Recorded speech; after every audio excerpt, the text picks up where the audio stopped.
নমস্কার বন্ধুরা, welcome to Shampa's kitchen. শম্পার রান্নাঘরে আপনাদের সকলকে স্বাগত জানাই। আমার রান্নাঘরে পেয়ে যাবেন 700টিরও বেশি বাঙালি অবাঙালি দেশি বিদেশি রান্নার সহজ রেসিপি। শুধু ইউটিউবে গিয়ে সার্চ করুন শম্পাস কিচেন, আর সঙ্গে আজই আমার চ্যানেলটিকে সাবস্ক্রাইব করে নিন, আর অবশ্যই বেল নোটিফিকেশনটা ক্লিক করে নেবেন। তাহলে আমার শেয়ার করা সমস্ত নতুন রেসিপির আপডেট সবার আগে আপনার মোবাইলে পৌঁছে যাবে। তাহলে চলুন দেখে নিই আজকের রেসিপিটা কত সহজে আমি তৈরি করছি।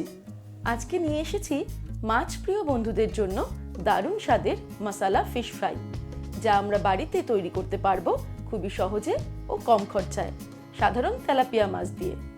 এমন রেসিপি যা স্বাদে হবে হিট আর বাজেটেও হবে ফিট। তাহলে চলুন চটপট দেখে নিই তেলাপিয়া মাছ দিয়ে এই দুর্দান্ত স্বাদের রেসিপি আমরা বাড়িতে তৈরি করে কিভাবে সকলকে চমকে দিতে পারি। সবার প্রথমে আমি নিয়ে নিয়েছি তেলাপিয়া মাছ 600 গ্রাম। এখানে 4 পিস মাছ হয়েছে। মাছগুলোকে ভালো করে ধুয়ে জল ঝরিয়ে তারপরে একটা টিস্যু দিয়ে ভালো করে শুকনো করে মুছে নিয়েছি। এবারে একটা ছুরি নিয়ে আমি মাছগুলোকে কিছুটা চিড়ে চিড়ে নেব।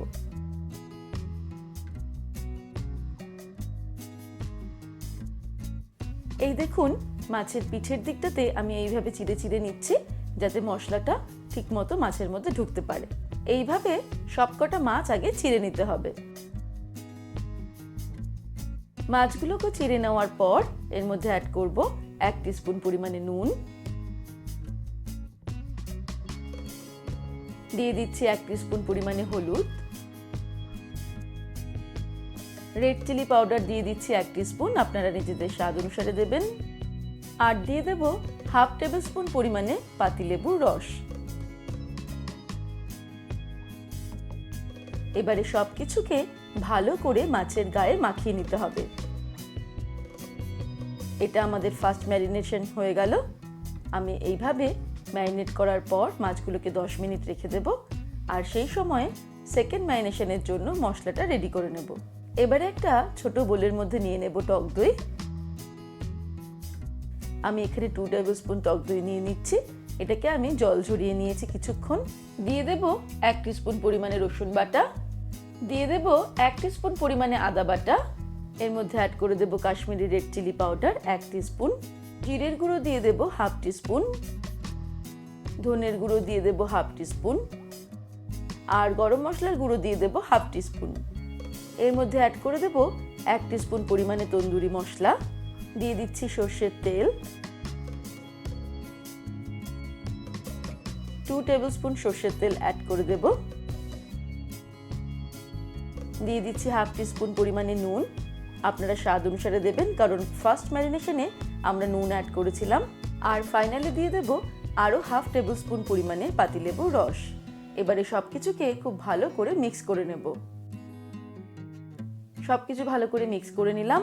সেকেন্ড ম্যারিনেশনের মশলা আমাদের রেডি হয়ে গেল। এবার এই মশলা দিয়ে আমি মাছটাকে ম্যারিনেট করব।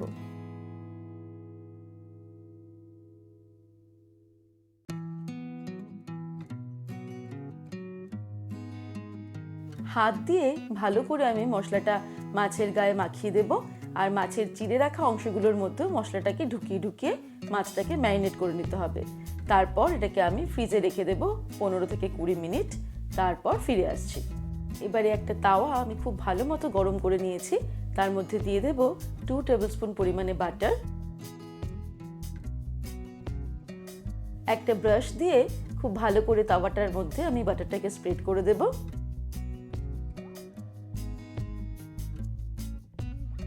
তারপর ফ্লেমটাকে মিডিয়ামে রেখে মাছগুলোকে এর মধ্যে দিয়ে দেব।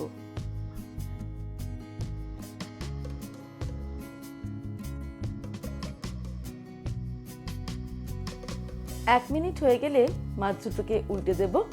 খুব সাবধানে আমাদের এই কাজটা করতে হবে।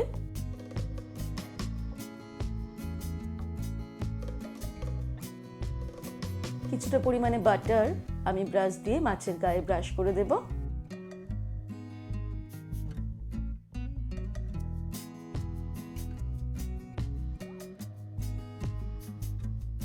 তারপর আবারও 1 মিনিট হয়ে গেলে আবারও মাছটাকে উল্টে দেব। এইভাবে বারে বারে উল্টে পাল্টে আমাদের মাছটাকে ফ্রাই করতে হবে। একবারে মাছগুলোকে ফ্রাই করতে প্রায় 6 থেকে 8 মিনিট মতন সময় লাগবে।